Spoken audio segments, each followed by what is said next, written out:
life.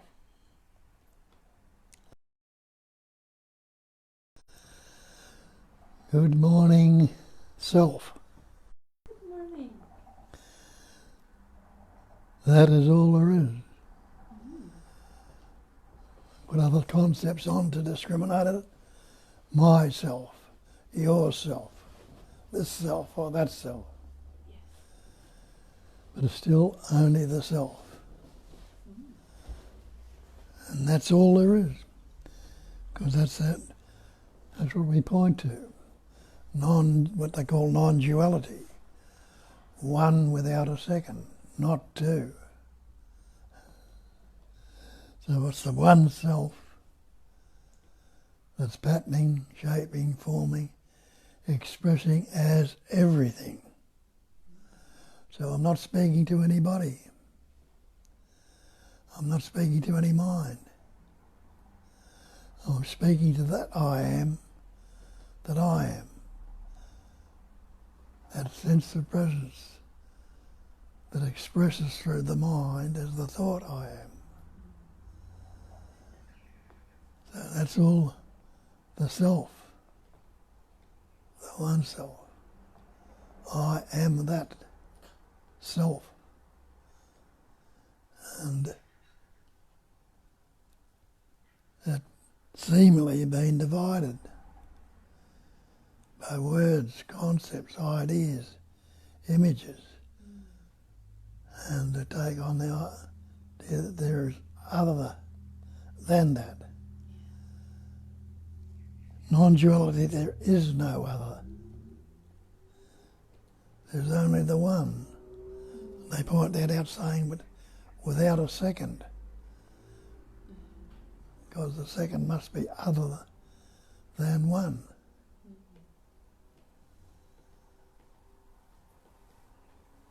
And then it would be as it appears to be, a dualistic manifestation. Because when the one's there, it implies that there many could be there. So, not even the one, it's only that. And that's the great mantra, I am that. And each and every one of us have taken ourselves to be the I amness. That, not the thatness, they say the I am. We put the concept or the word on ourselves and think it's separate, believe there is a separate entity, an individual. And look around and see what appears to be many, many different things. So-called good things, bad things, pleasant things, painful things.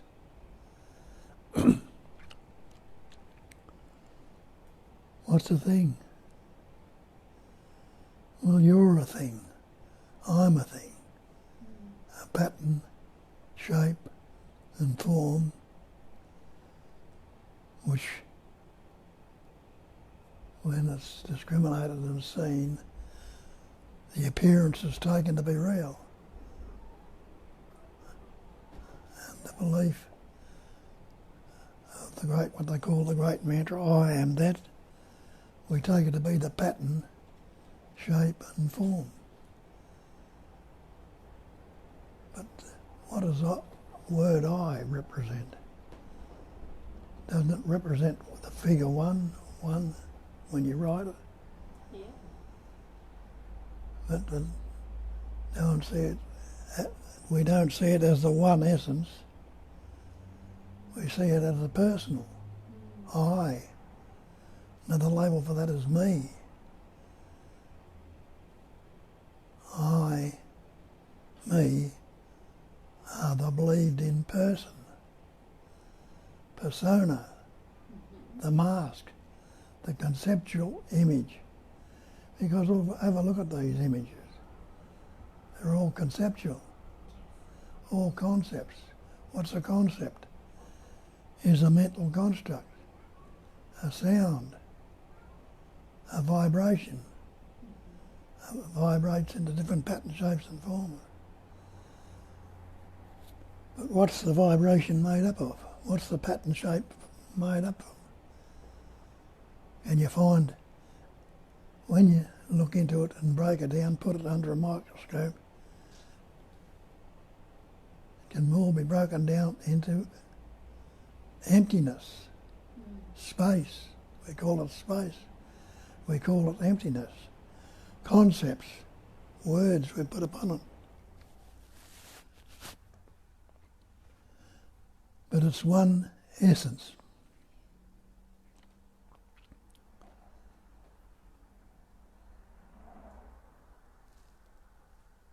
And appears as the many. And that's what needs to be recognised. And I say recognised because it's already cognised. Another word for cognising is knowing. Or recognising is recognising or re-knowing it, re-seeing it as something. So it's a cognising emptiness. Emptiness, you can say that space is empty. Have a look at space. I look out the window and I see trees, electric light lines and poles, clouds, then seeming blue sky. Has any of that contaminated the emptiness, the space?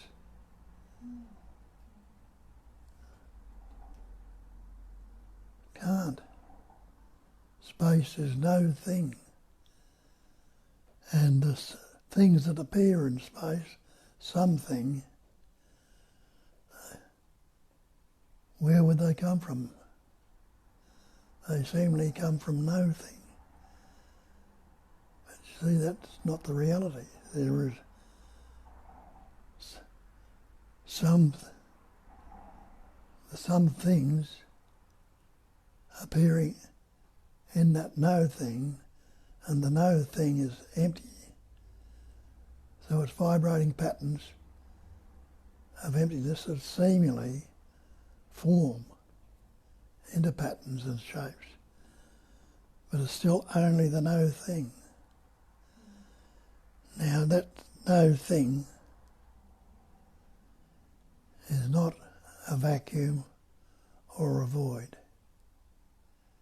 It's suffused with an innate intelligence, a vibration, what we call intelligence, that's enabling it to take those patterns, shapes and forms, for them to appear.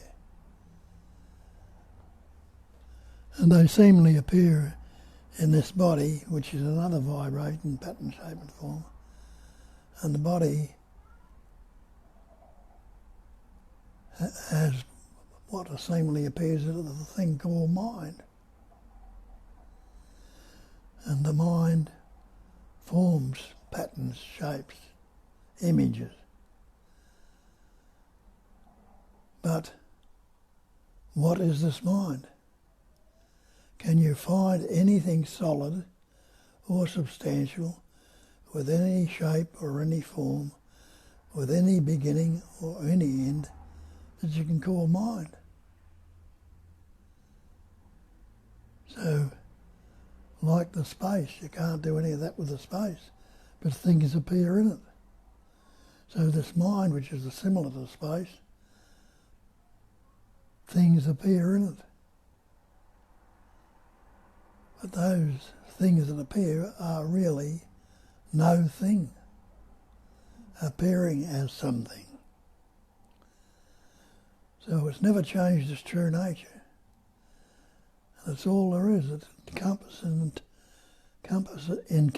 and takes in all the manifestation, all the patterns, shapes and forms. There is not a thing that you can postulate or think of that could be outside of space. What would it be in? You'd have to think up some other pattern, shape and form for it to be in. But what can contain space? What is there that contains space? Can you imagine anything? You can imagine other worlds and stars and other satellites and all sorts of things. What would they be in? Could they be out of the cognising emptiness?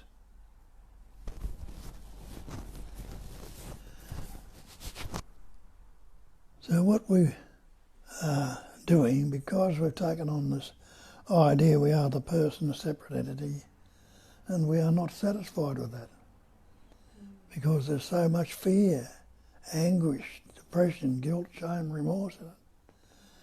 And now and again there are little tastes of seeing through it when everything becomes that one essence. So we're not satisfied with it. So we search to become something other that we think will be it. And they call that, put a label, they call it God or the Supreme or the higher power or the great reality. Different words, different concepts.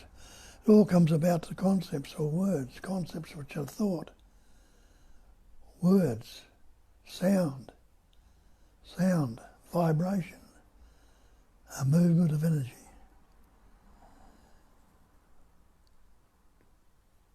Now there's energy happening, but I can't grasp energy. I can see the results of it. The trees are vibrating pattern of energy.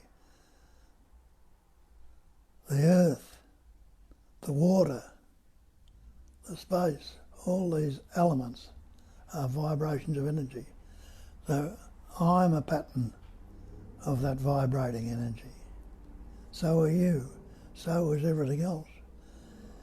But because it has it suffused with an innate intelligence or knowingness, and we've learnt words or labels to put on it, put labels on I am a person, I am an individual, I am separate. And those words, the seeming pattern of a body suffused with this intelligence, can utilise words and has the sensations and feelings and sights and sounds, and it's seemingly real. And seemingly real, we've taken ourselves to be separate from it, taking ourselves to be a separate entity, an individual, separated ourselves from what is inseparable and not undivided and total. And what happens when we separate from it? We find we're not as great as we think we are, because we can't control any of the manifestation that's going on.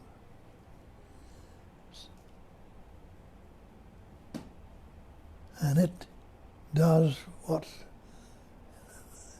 it's doing, the necessary, or if it's even necessary, the natural functioning spontaneously, like Earth rolling around the sun, seasons coming and going and that, tides coming in and that. Can you control the tide? There was some great sage years and years ago, I forget who it was now, tried to stop the tide.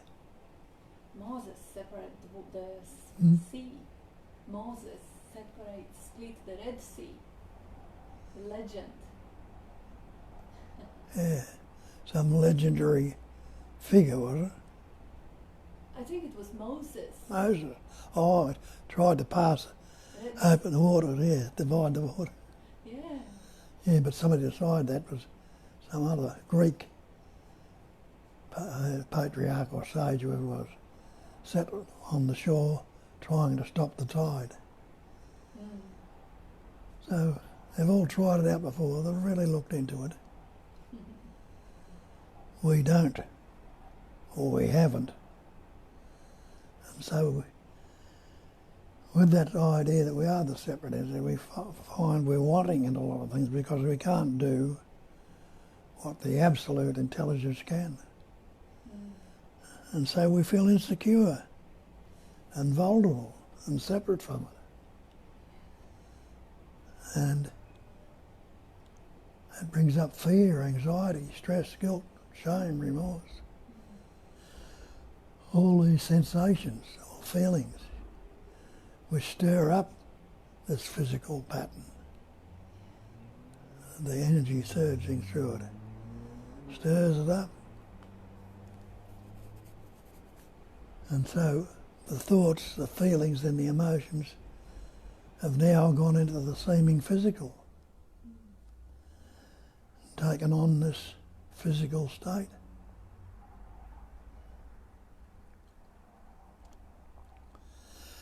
And now poor innocent Bob has become unhappy, has become fearful, become anxious or angry, doesn't like it, and thinks he needs this and wants that and must have. And so it goes on. And that psychological suffering's there, seemingly real, causing all sorts of fears. But fortunately, somehow or other, in the pauses, there's an urge or a move to recognise this is not good enough. Though it doesn't say that initially. And it's got to look a bit further. And in this manifestation, and how it's seemingly pattern, shape and form, there have been seemingly patterns that have looked into it. And they have had the capacity of passing it on by word, and in the development of it all, in the moving on of it all, it's learned words, it's learned to write books and things like that, or giving experiences, and some patterns have taken them right back into the natural essence that they are, and they've been able to express that and point it out.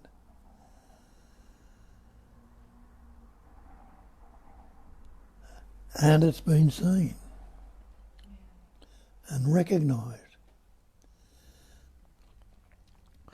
And those that are not happy in it have gone to listen to them or read about them, and some of them have seen it, what they're saying. And so it's gone on over the years. And more people are starting to resonate with it. And there's been more and more scripts and texts and Bibles and things written about it. And more people are doing it. And some are right on the ball, some have had their own take of it and put more concepts onto it that are not seeing it as natural purity, but have still been useful to a certain extent. And so it goes on. And the people that do look into it can't help, if they're investigating, but recognise it sooner or later. And hear what has been pointed out or read, tested it out, and seen for themselves that what we've taken on as the person, the separate entity, is all false. And on investigation, the false can't stand up to that investigation, because the false is not the truth, and the false is continually changing. It's not the fact. But in recognising that false is false, you must be left with the truth. You must be left with the fact. And that, I'm saying you, and this and that, but I'm using those terms, but in the recognition of the fact, the recognition that you are that and that is all there is, that is where the freedom is, the peace, the joy, the knowing of the oneness, and the recognising that I am already that. That's which I've heard about and read about and innately know, because when I look out there I see everything. Every so-called thing is that first, before it's seemingly putting the concepts that separate them. And that's what needs to happen to separate it. We need to put these concepts on it. Because what's a tree if you don't separate it? If you don't put the label on it? What are you without the label? What am I without the label? What's the flower? What's the space without a label? It's all that. But these words we've learned needed to be, before they can be seemingly separated. That, instead of saying it's the one, that, or the absolute, we put the words on it that discriminate it. And when no discriminating thoughts arise, the old mind ceases to be. The old mind is what we've taken to believe over the years, and we've added it to the seeming selves. When you're not discriminating it, what words are there?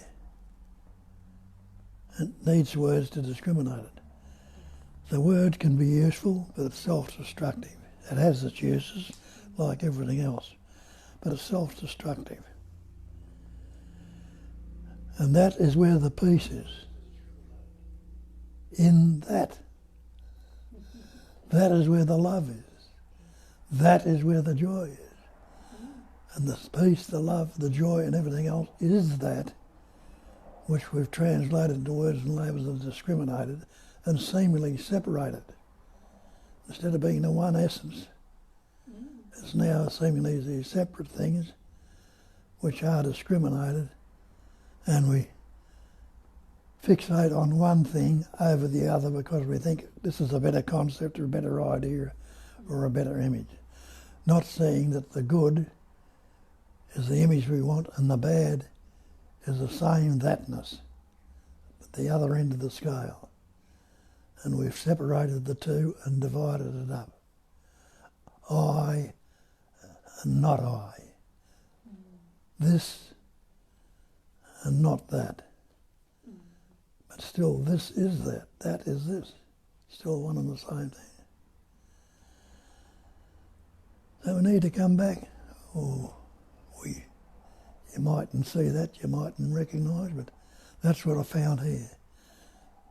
It needed to be recognised because it was pointed out in the scripture that it is a cognising emptiness. It is this emptiness which has no shape, no form, like the so-called space, has no centre, no circumference, no inside, no outside, no higher, no lower, no thing. And the only thing that's dividing it is words. And the words are not real.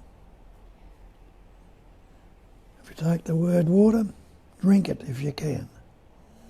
And that's the body's made up of water. Take the earth out of the body.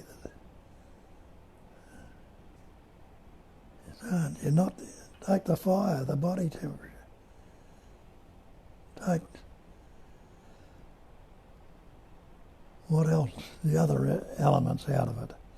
Break it down into no thing. Because all those elements will be broken down into no thing. Subatomic particles into no thing. So it's never changed its true nature. what's sitting here, which at the same moment is a mouthpiece for these words, ideas, concepts that come through, is no thing. No thing whatsoever. It's appearance. And what it's speaking to, you and the other, might take it that you are something. That's what we're trying to point out. See that you are no thing. To take it as something, you're seemingly different from other things, and there's a division. But if you are no thing, you are the absolute. There is no different. You are great thing. You are the cognising emptiness. It's emptiness is doing the cognising. And the Buddha said that emptiness is form. It's that cognising emptiness which is forming it. And the forms are nothing other than the emptiness. Pointing out again, in the reality, nothing's ever happened. Nothing has changed. But the constant appearance has changed. The vibration, the movement, the tremor, the subtle shaking, or whatever you like to call it. It's vibrating into different patterns. Like on the oceans. When the ocean moves, the sea vibrates. Waves will come upon it, ripples, spray, foam, all things that come. But are they ever anything other than the ocean? And is the ocean anything other than water? It's got no colour in it, it's all water. And is water anything other than oxygen, hydrogen, gases? And those gases, nothing but elements or whatever, broken down into no thing, seemingly real. And if it didn't break into these so-called human forms, who would be there to know anything? Or how could it? And if it didn't have this so-called organs in it, like the brain, the sinews, the nerves and everything else, would it be able to discriminate anything? Would it be able to investigate and look into any of those things? And add to those things by some of the wonderful inventions and one of the recognitions and things that patterns that it's doing, the life that's being lived. So who are you going to give thanks to? Some imaginary higher power up there, or Big Daddy in the sky, or put another label, there are different labels, life. See, it's all what we call life. And does that know death? Life is changing. It's constantly changing. Constantly manifesting into different patterns, shapes and forms. But it's still only the one essence. It has no beginning, has no end, has no shape, has no form, has no concepts or ideas. All these things appear in it. They call it space-like awareness like space. Or in the Gita it'll tell you that the fire can't burn it, the wind can't dry it, the water can't drown it. Can't do any of those things. Why can't it do any of those things? Because all those things are contained in it, made up of it and through it seemingly. They can't contain it. It contains all of those things. And all those things are only appearances, patterns in it. But they are nothing other than that. So when you take the narrow or small or minute conceptual image you put upon yourself, well, I am Bob the Australian and I'm unhappy, I'm fearful. Take that all off and leave yourself as that. Only that. And let that which is doing the patterning, shape and forming, let it do what it's doing. Let it vibrate into the different pattern shapes and forms. Know the truth of what it's doing. And then I'm going to be concerned with the so-called fear if it comes up, the so-called anguish or the anger or the unhappiness or the guilt or the shame, when I know for certain that it's transient. It's not static. It is that constant change. And there is no such thing as time, so it's not going to last. It's not going to hang around forever. It's not going to beat me up when I'm living in the concept of time I think it's doing. It's going to be spontaneous.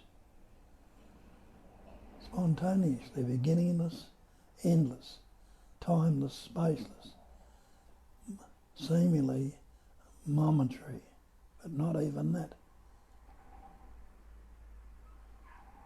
But it hasn't changed its true nature as the one essence. And you haven't ever been or ever will be anything other than that. So it's up to that particular pattern. It's not up to that to do anything at all. But in the hearing or the recognising or the resonation of what's been going on in the conceptualising, in the livingness, that's made you look a little bit further, will take you where you've got to go if you leave it happen. And we just don't stop at believing there's a higher power. Investigate and see. Take it to its end. Realising that the false can't stand up to investigation, and when it's investigated and you see this false is false and you're left with the fact, then the knowing and the realisation of the truth will be there. And that's what you need, that's what you're looking for, realisation of the self, the one self, liberation and freedom, peace and joy of living as that self. So, we got Kat here with us again today, and that's all I'm saying for the moment, and whether something else comes up later on or not, I don't know. And whether this is understood or liked or not, it doesn't matter as far as this is concerned. It's just as it is. It hasn't affected the essence that it's coming through. So away you go, get into it. Some of you I know have understood it and know it. You can tell us how it is for you. It might resonate with somebody else. And some of you hearing it for the first time, or only heard it for a couple of times, might have a question to ask. Because in the investigation of it, you've seen something that's brought up another question. But there it is. It's there to be, this meeting is there to be utilised. Make use of it.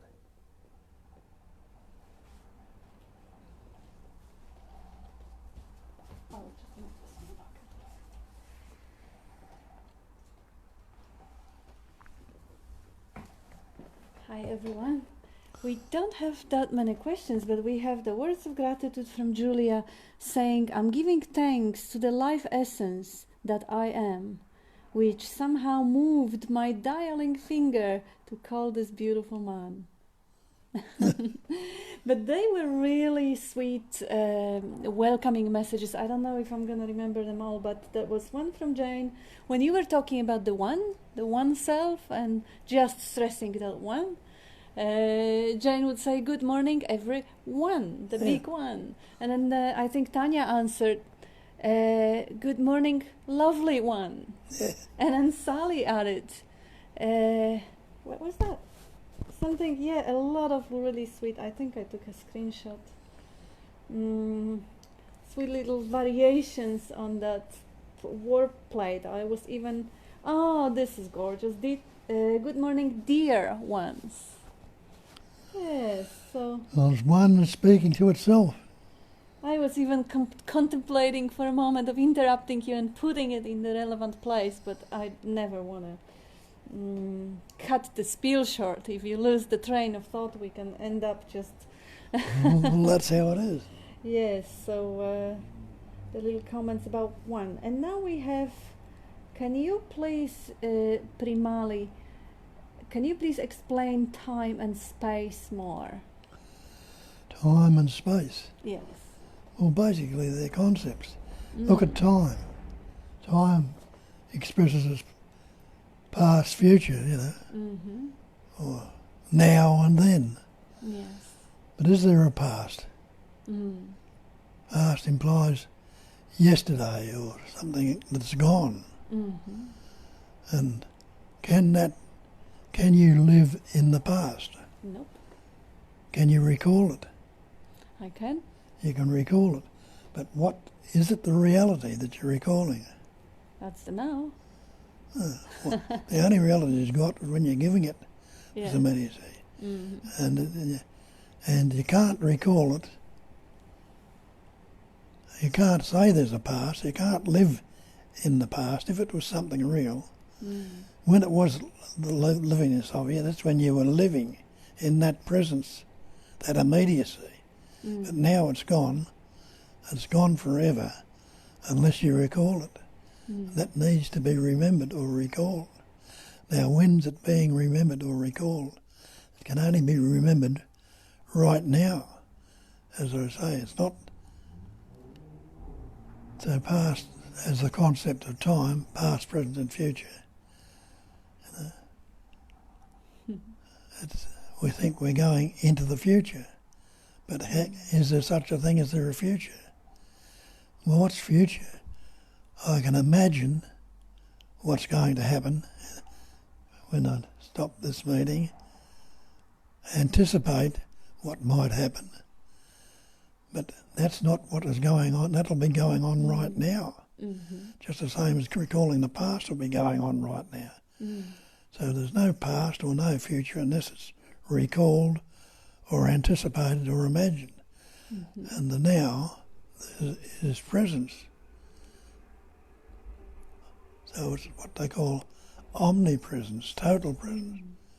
What's past and future? What else? What was the other part of the question? Yes, it was time and space, and you can talk to Primali directly. Yeah. Just watch the Space. Yes. And where's it all taking place in? Can you postulate or think of or imagine anything that could be outside of space? Now, what is space? Space, as we know it, is empty. It hasn't got any shape or form. Can you cut it? Can you encapsulate it? Can you do anything with it at all? No. But isn't it the very first thing you see? The closest thing to your eyeballs? When you open your eyes, what are the closest thing to your eyeballs? It's that emptiness, space. Now, we can try and discriminate it, put labels on it and things around it, but it must be contained in space. Now, can you fly to the end of space? You can't. Can you grasp a centre to space? You can't. So it hasn't got any substance, Get a handful of space. You can't. So it is no thing, really. No substantial thing with any pattern, shape or form. And it's empty. But in that emptiness, it is effused with a knowing, a pure intelligence. Intelligence which forms patterns, pattern shapes and forms everything, and it must be the. Well, you've got to say thing to express it. That's not able at all. Mm-hmm. The pattern shape and form. Yeah. But it's no thing which seemingly has a vibration or a movement in it. Mm. But when does that vibration begin? You've got to say it's beginning right now, so it's spontaneous, like everything else. And how long does now last? It doesn't. Yeah. Spontaneous. So can the idea of space being a vibration like that, it's got no beginning, no end, no time, no space. It's all somewhat of a movement, a spontaneous, a vibration, a tremor. To nerves, they put Shakti on it, energy. And they say that Shakti vibrates and the world appears. And they call it Shiva, the static aspect. And they call it the dance of Shiva, even though it's his it's his partner, his mate, does the dancing and the pair, because it all appears to Shakti, or in the Shakti. The Shakti vibrates in different appearances. I don't know. That's beautiful. I'll just add one more aspect, because I find it really fascinating, that aspect of how the space and time come into existence. You obviously close your eyes and the sense of space disappears. You stop thinking and the sense of time disappears. So you could say, because the senses are the faculties of the mind is interpreting the sensory signals. The world is projected. And the best way to actually see it is to remember any dream you ever had at night when you were sleeping. And even a daydream, even a dream that you were actually fantasizing about sitting on Copacabana beach, whatever. And you see how within that space of mind, which you can't even say there is a space of mind, but there is some sort of a capacity for the imagination, or in the dream, capacity to create the time-space. In the dream, there is a space. Bob has this beautiful description, like you are in your dream and you see the mountains and you see the people. You are in a city, or you are in a village, or you are outside, or you are at home, and there are other participants in the dream there. So there is obviously an environment and a space in the dream. But does it really exist? It has been projected. And time, of course, dream, it all happens. There is no space without time, there's no time without space. It's all faculty of the mind. And you say it exists, but does it? Yeah. So you can't say it exists and you can't say it doesn't exist. It neither is nor is not. Just like the reflection in a mirror. Yes. You can't say it's there or it is not, or the reflection in water. Is the reflection in the water? Is it? Well, it is. It's not in the water. It appears to be in the water. It appears to be in the water. And is it on the water? No, it appears to be on the water. Yes, neither in the water nor on the water, but it definitely appears to be there. Yeah, it appears to be just the same. Like the reflection in the mirror. You can't say it's in the mirror. You can't say it's on the mirror, but it appears to be. Go and try and grab it. Yeah, can't. So this manifestation is all the same. And it is a great question to actually really contemplate on that time-space phenomenon. So thank you for the question. And it's indivisible. It can't be divided, but that's our problem.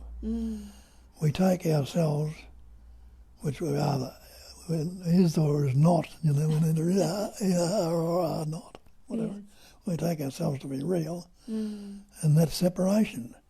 And we fall a world to live in, exist in. Yeah.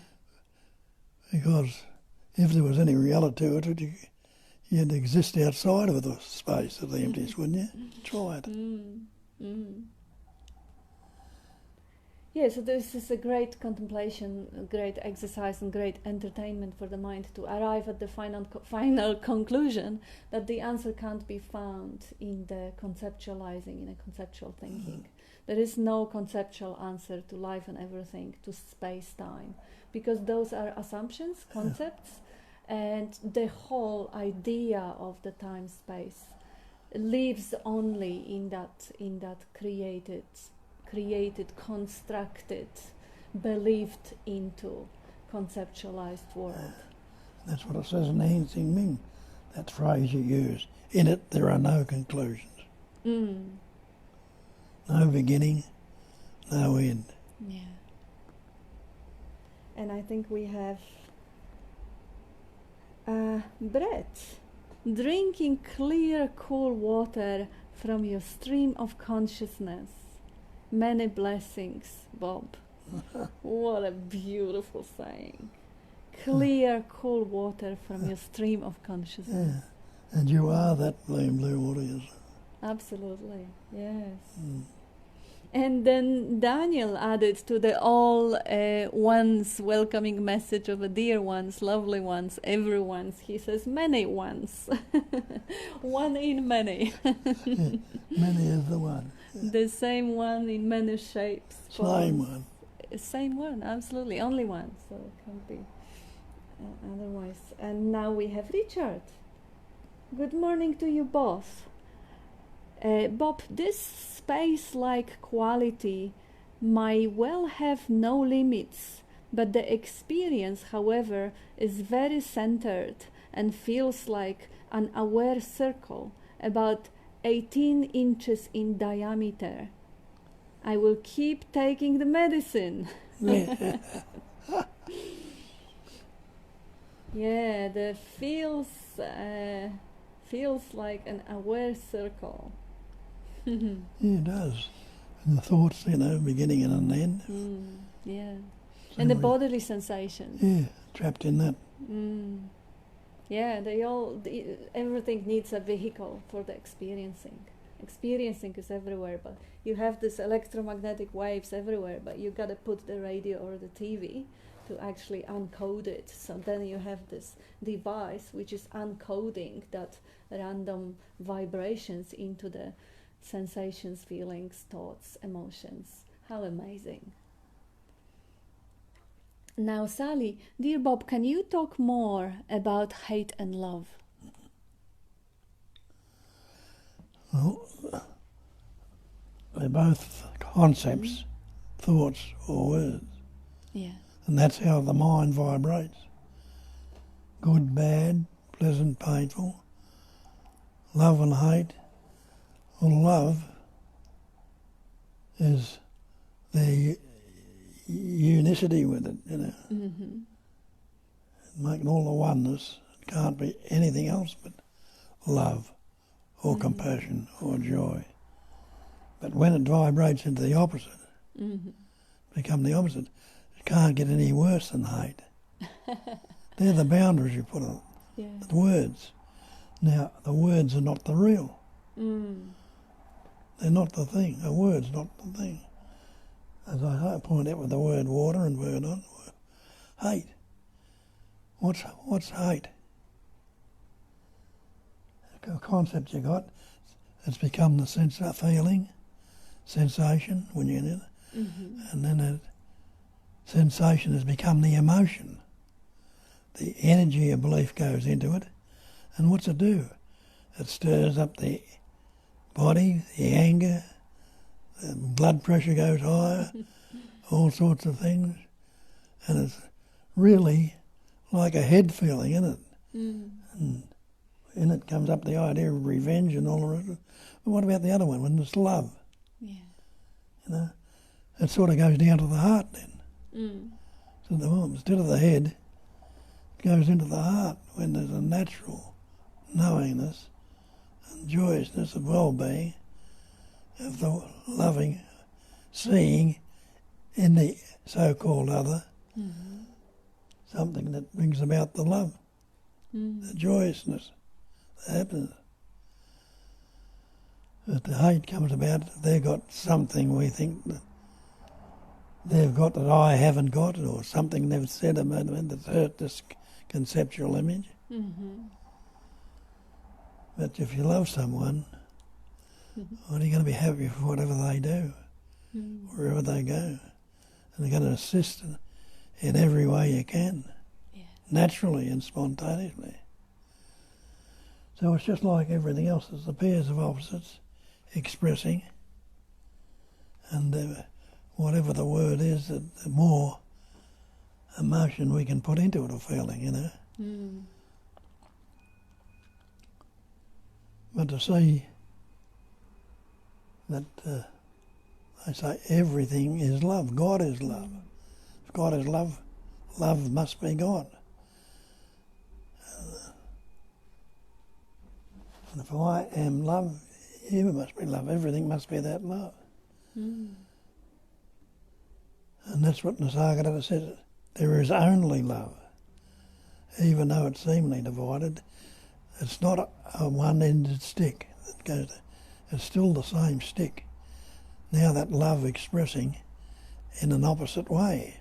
Mm. Something where it's not attached to, not fixated on, and going in. So it vibrates into the opposite like everything else, but it's still only and ever the one. Yeah. See it as that. Stop. Recognise it as that. Mm. And then trying to express the hate into them, you lose interest. I can't be bothered. Mm. Let them be as it is, because it'll change of itself. And that's what happened. All sorts of people have different feelings and expressions about this pattern. Good on them. Let them enjoy it. Mm. Yeah. I want to highlight that one thing that that you say to Sally and everyone. Let's see how it vibrates, how it interchanges, because seeing, the love and the hate, if you think of a partner, or if you think of yourself or your parent, and you really kind of see the bigger picture, you are the space, you are the screen, or you are the scene for the whole vibrating patterns, you will see how love change into hate. Like you have this beautiful little saying, I love her, but she's done this to me, the bitch. Yeah, so, and same with towards oneself, because when you believe that you are a self, you sometimes like yourself, sometimes you love yourself, sometimes you hate yourself, sometimes, all sorts of a projection goes on, and they always goes between the pairs of opposites. They always up and down, black and white, pleasant, painful, and they all appear in the consciousness that you are. And that Hin Sing Ming, again, puts it beautifully in the first few lines. Mm. The great way is not difficult for those who have no preferences. Mm-hmm. When love and hate are both absent, not one end of the stick the other, when they're both absent, everything becomes clear and undisguised. Yes. But make the smallest distinction, however, and heaven and earth are set infinitely apart. So it's that distinction and discrimination. The problem, when love and hate are both absent, when it's neither one nor the other, what must it be? It must be just as it is, absolute, perfect, no separation.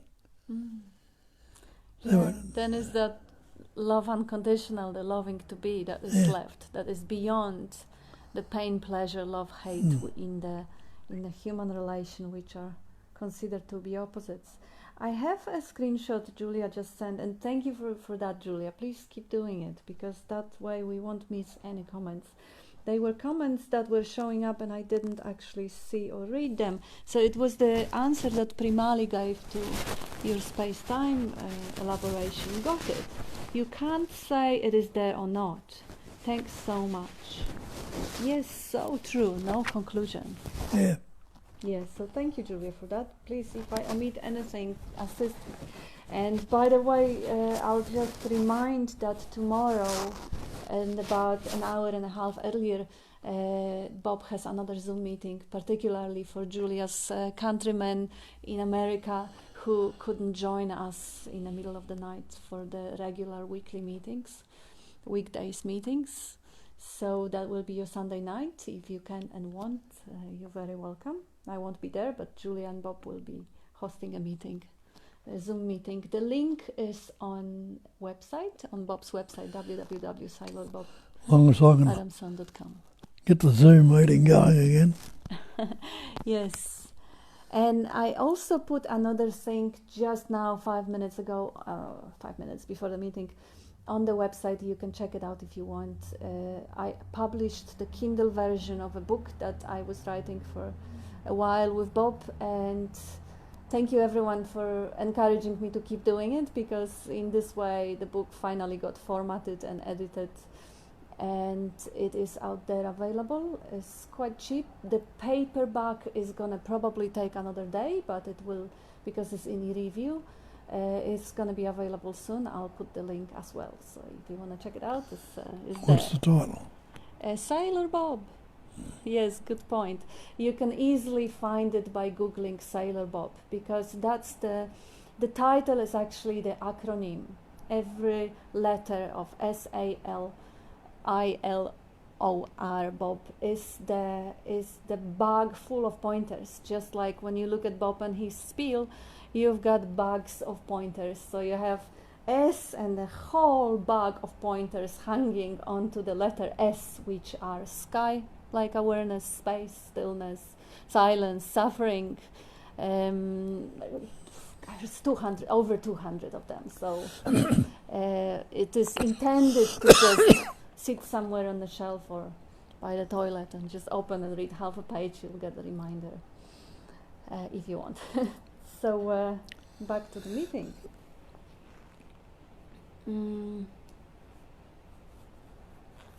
Sally on hate and love. Now, Tanya, so much resonation with the whole spiel. I can see all of what you are pointing to is true as words can be.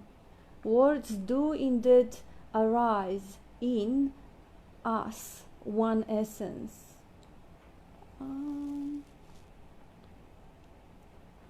Words are always after the fact.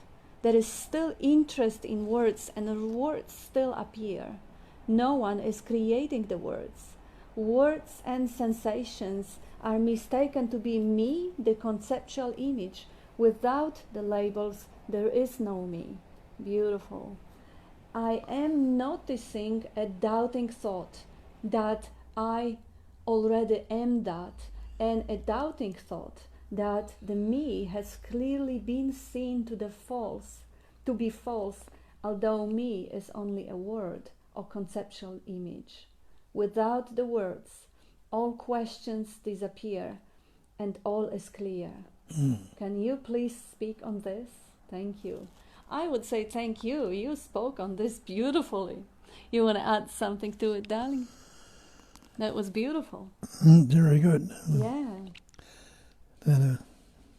The interest in words and the attraction to words and stories. Isn't it great? If you know they're just words and stories, you put on the movie and you watch it with interest. It's for pleasure, for fun. It is the fun and pleasure of being alive and experiencing. There's nothing wrong with that. Suffering only starts when the identification flows and when things become personal.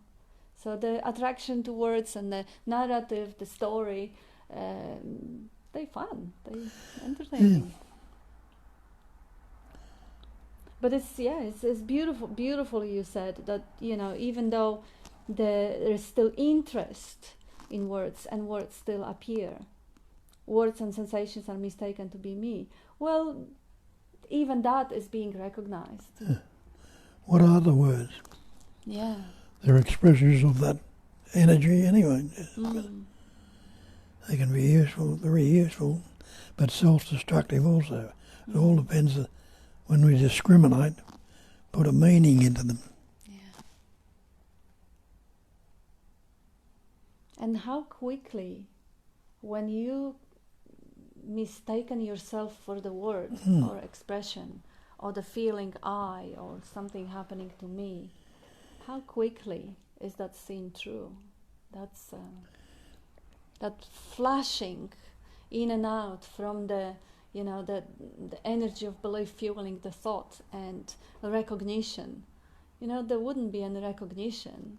Like cats don't experience any recognition because they don't identify with with the selfing thoughts, because they simply don't have this neural network in their brain to actually imagine or hallucinate the self. Recognition is not possible. And then that's what they say in the Bible, in the beginning was the Word. Now, try and begin something without the Word. What can I say to you without the Word? What can you say to me without the Word? The Word was with God, the Word was God. So it's God coming out of your mouth, if you like to believe in God. All things were made by Him, by the Word. So, man cannot live by bread alone, but by every word coming out, coming out of the mouth of God. The Word of God. Yeah. It's like a food for the spirit.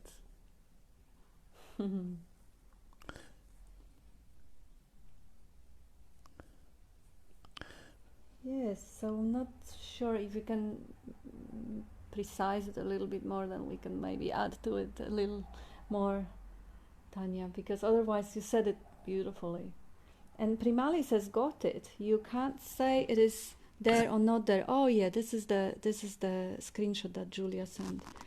And Patricia, our Patricia from Argentina, she says, how beautiful just to hear your voice. And Julia, I will post it on Bob's Facebook page. And she says, yay, congratulations that I published that Kindle version. And Jane, 9:30 tomorrow Melbourne time. Yes, link to the Zoom meeting is everywhere. It's on website, it's on Facebook group, it's on, it is easy, just click on. And Jane also says, well done, Kat, thank you. And congratulations. Oh, thank you so much. I won't read all the... And Julia's quoting you. Try and begin something without the word. I love it.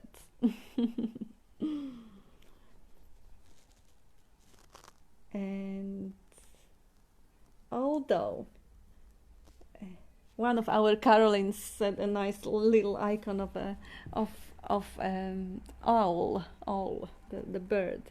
And Aldo says, since in Ming all is void, clear and self-illuminating, with no need to exert the mind. Here thinking, feeling, knowledge and imagination are of no value. Can you elaborate, please, Bob? Can you elaborate on that? Yeah.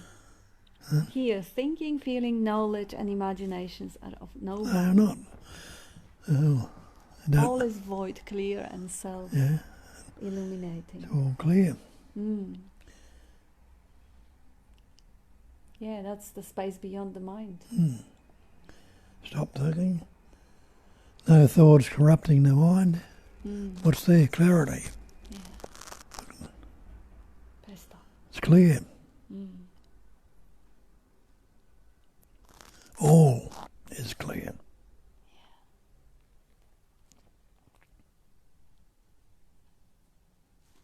And to see that this clarity is always there, even if that light goes through the crystal and turn into that beautiful rainbows, it's still the white light. It's still just the light. Clear and empty. Yes. So even if you see the reflection or mirage in the water, it is still just that light.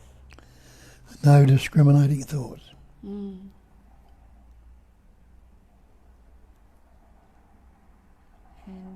we don't have any more comments for now. No questions. Oh, want to say something? I just did. I just did. Yeah, I'd like to be relevant, not just ramble or repeat what you already said.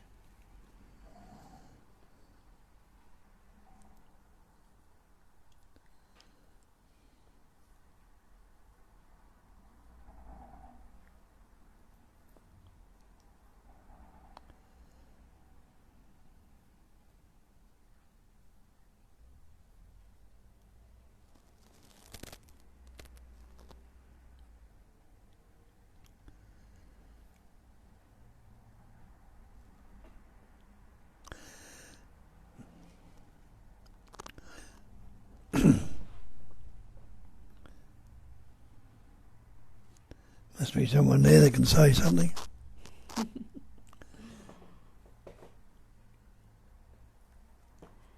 Can you speak, that's Sally, can you speak about an old favorite, the narrative self, please?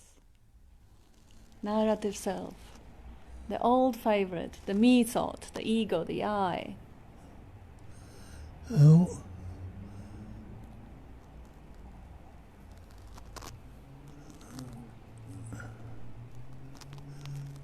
is there an ego?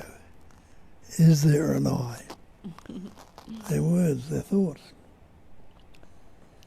But the narrative self, the fact that the commentary is often going on in the head and is telling you all sorts of things, is telling you that you're not good enough, or that you should be doing more, or you're wasting your potential, or these people shouldn't be treating you this way, or the government shouldn't be like the way it is, and all that yapping sound in the head. Yeah, it's not even a sound. Who's it happening to? That's what we need to do. Investigate it. Who's it happening to? Who is this narrative self or this me? Mm-hmm. Have a look for the me. Yeah. What's me? Me is a thought. Mm. What does it mean? It means it's just the same as the I thought. It's a different way of putting I. Yeah. What's I? I is a sense of presence. Translated. It translates the sense of the knowing that you are. Mm-hmm. So the I is a concept, a thought, a feeling, a sound, a vibration. There's no such thing. Now it's seen as there's no such thing as a separate entity, a person. What is it? It's all, what are you left with? It's all the one self, appearing, patterning, shaping, forming, expressing, as appearing, as everything. So, what are you going to put your belief in?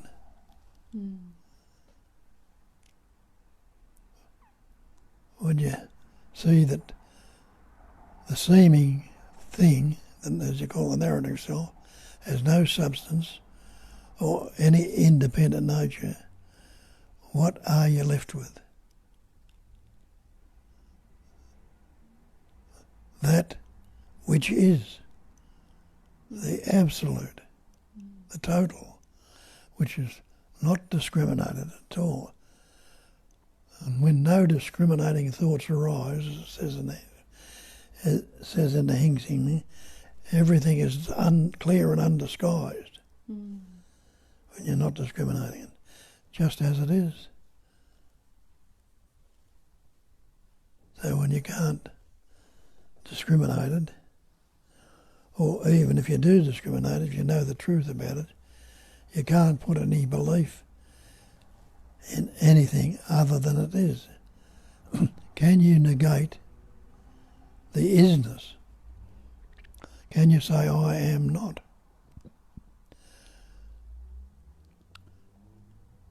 You can't.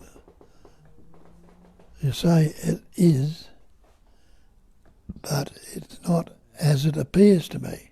Mm-hmm.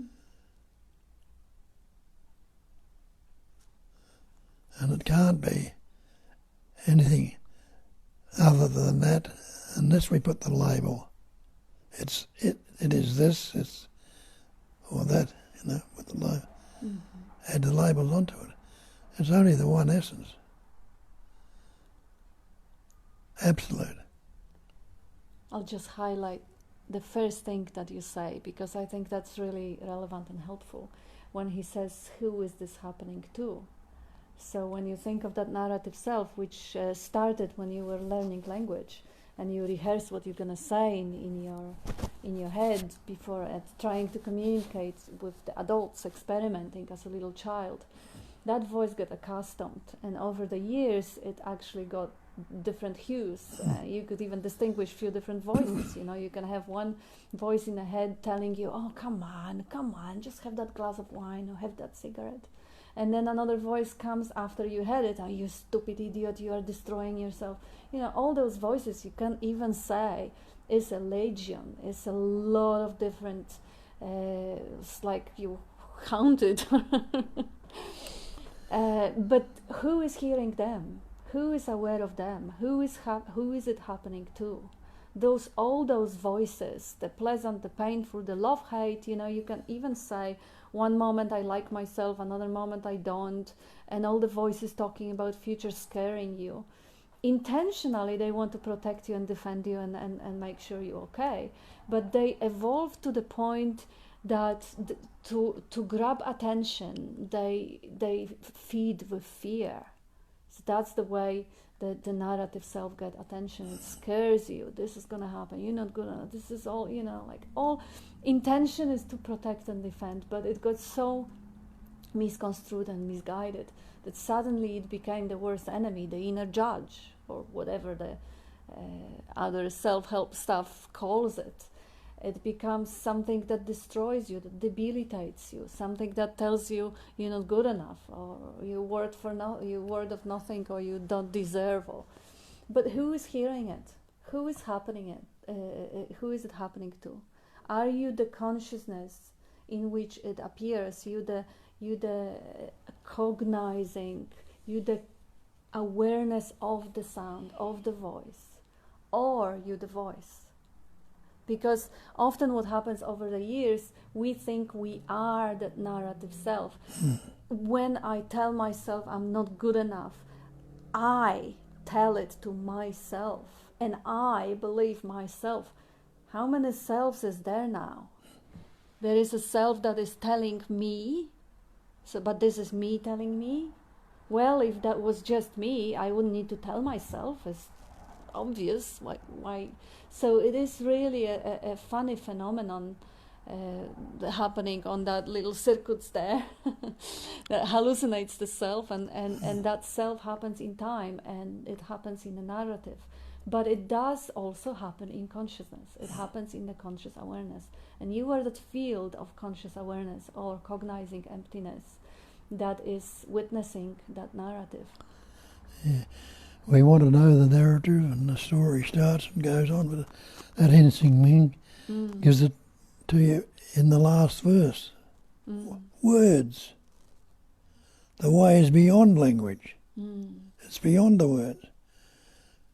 For it, there's no yesterday, no tomorrow, and no today. Don't it just mean no yesterday, tomorrow, or no day.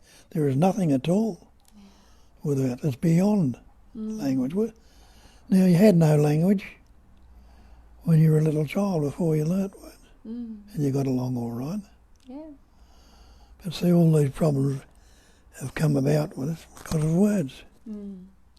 And the word can be, same time, can be very useful. But it's self-destructive also because it vibrates in the opposite way. When what it's destroying is this conceptual believed in me. That's what suffers. The words, the conceptual image you've got about yourself is fear, anger, depression, guilt, shame, remorse, unhappiness.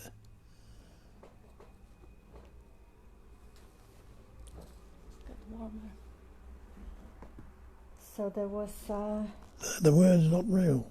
No. And... where were we?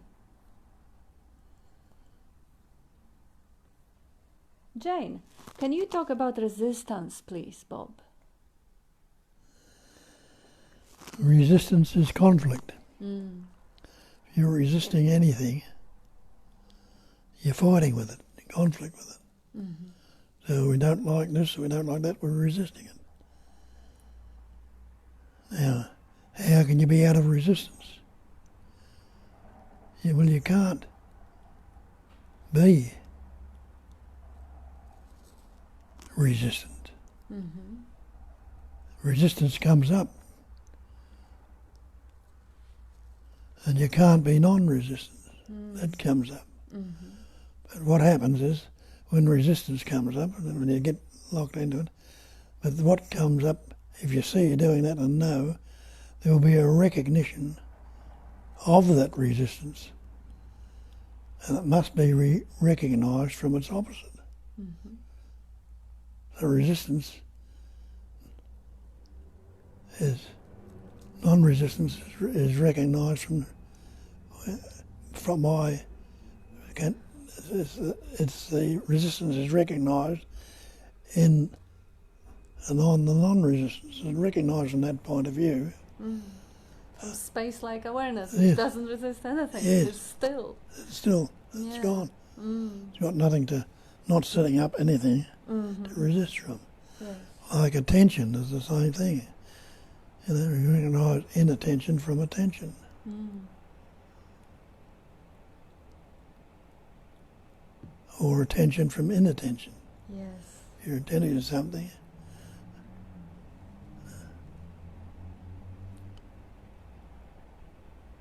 Now, we got another one from Tanya. Interest in words is fun. Words can be entertaining. You say it beautifully when you say the word is not the real. The stories are being seen through. These doubting thoughts appear, but those are just words, stories, right? I can see I am waiting for the doubting stories not to appear anymore. And then all will be clear. This is another story arising, but maybe you could say something so this can be investigated. Yeah, well, who would be resisting, waiting for, who would be waiting for him to come up again? Mm. Full stop. Yeah, but that's beautiful. Just don't go there, leave it as it is, and the thought comes up. Mm-hmm. But there's no me waiting for it to happen. Also, the resistance is sometimes is the aspect, because when you are subtly, unconsciously waiting for the doubting thoughts to stop, it means the doubting thoughts arising are no good. There is a subtle resistance. Instead of actually having fun with them, oh, another one, welcome, oh, that's fun. Doubting thought, oh, how else is that going to be doubted? You know, like really be light about it, like children who don't have narrative yet. They just learn words and they explorers. They're looking around, oh, what else are we going to find? What else is going to arise? Now, what other doubting thought is going to come up in the mind? Ha ha, good one. Fun. Yes, see how this seeming entity called thought or mind is trying to survive, hanging by the skin of its teeth for its dear life. That's the story, of course. And the doubting thought, is it any more real than the other? Yeah. Any thought, doubting thoughts, supporting thought, I don't like it, I do like it. They all just the same. Neither good or bad, but thinking makes it so. And waiting for them to end, because you're lucky, you just wait for one type of thoughts to end. There are people who actually wait for complete silence forever and ever. I think they'll have to wait for Alzheimer's or dementia. Because the nature of this device here is to fire electrical signals over the neurons, and that creates images, thoughts and sounds and stuff. And that's its function. It's like waiting for the saliva to stop producing, or waiting for the digestive enzymes to stop. Why? Let the body do its thing as it does, and you are the consciousness, curious and explorative like a child if you have to be asked something. Because really, just down at the bottom of the pure space-like awareness, you really are completely indifferent, just loving to be, just enjoying the being. But the human experience, of course, is part of it. But being aware, having it fully, feeling the feelings and engaging with whatever's happening in life, seeing the body engaged, and at the same time being conscious about it. That's where the fun starts. And Julia, you are leaving us speechless as usual, Bob. It's often difficult to hold on to a thought when I listen to you. Good. And Amarnath, yeah? Let the thoughts be free. Yeah. Don't hang on to them. Yeah. They're free, they'll move on. No thought fixed in the head. They move on, fresh and new thoughts will come, which might clarify that thought which was seemingly blocking it. And now we have Amarnath. Neurotic self is non-self, absence created presence, Bob. Neurotic self is non-self, absence created presence. Yeah. And it says, Bob, discrimination without discriminator is truth. Richard, but what if you are not good enough and resultantly will never amount to anything?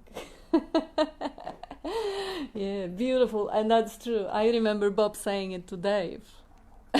You are nothing and you will never amount to anything. That's true. That's exactly right. You are nothing. I love you, Richard. He is so funny.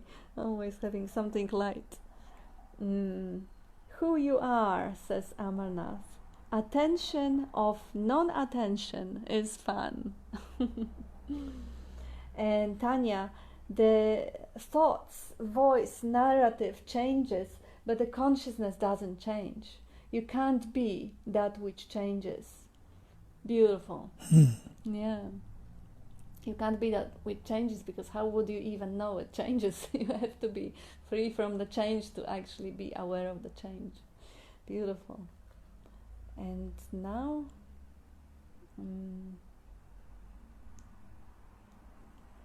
Amarnath, observation without observer, Sakshi.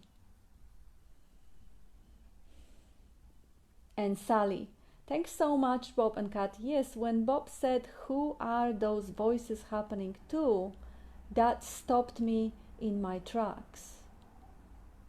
And Jane says, thanks, Bob.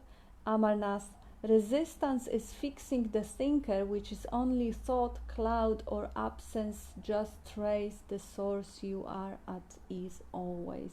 You are beyond resistance and ease. Yeah, that's a nice sentence. I would try to guess where the punctuation is, because I can't understand it without punctuation. Resistance is fixing the thinker, which is only thought, cloud or absence. Just trace the source. You are at ease always. You are beyond resistance. Maybe, yeah. Yeah, it's hard without punctuation, but it's possible. Thank you. We are, that's Byron, we are resisting the resistance. The mind fighting with the mind. Yeah. Amarnath, you are not there creating phantom I. Beautiful. And then we have the message. Oh yeah, that's from John, but that's and there we are with the comments. The mind fighting with the mind. You want to comment on that? What? The mind fighting with the mind? Yeah, that's what appears to be happening, but show me a mind. Yeah. Is there such a thing as mind? Just thoughts? Just thoughts. Energy, just energy coming up, vibrating up into different patterns. And just like water boiling, it bubbles everywhere. And creating that brilliant illusion that there is someone who has an opinion and then another thought who has the opposite, and the thoughts arguing. Thoughts are not arguing. The thought doesn't have any cognitive capacity to argue with another thought. It's just churning of the commentary, that's all. It's the consciousness dancing and shaping forms and patterns. Even to say that I thought is believed and it wants to leave, that's also just another thought. Because thought doesn't really, I mean, you could see the thoughts as a living creature, because nothing is dead. It's all life, it's all movement, it's all energy. And as a living creature, you may even see the thought as something that also wants to survive. and has the instinct and wants to replicate itself. So just like a religion or politics or science, which is also a thought that wants to replicate itself. If you're not with me, you're against me. If you don't believe in what I believe, I don't want to know you. That's the way thoughts are ensuring its continuity, like a virus. I mean, that's a real virus. The little flu or the big flu or whatever it is nothing comparing to what the virus of thought does to the civilizations and societies and individuals. That's John Wheeler put in his song, you can see the thoughts, feelings passing by. They are only clouds, but you're the empty sky. What's wrong with right now, unless you think about it? And then he heard it from the old sailor, bobbing along. We have that songs also. If you go to Bob's website, we have the whole section called Tribute Songs, and they are really beautiful. 4 songs, I think. Yeah, you can have a look.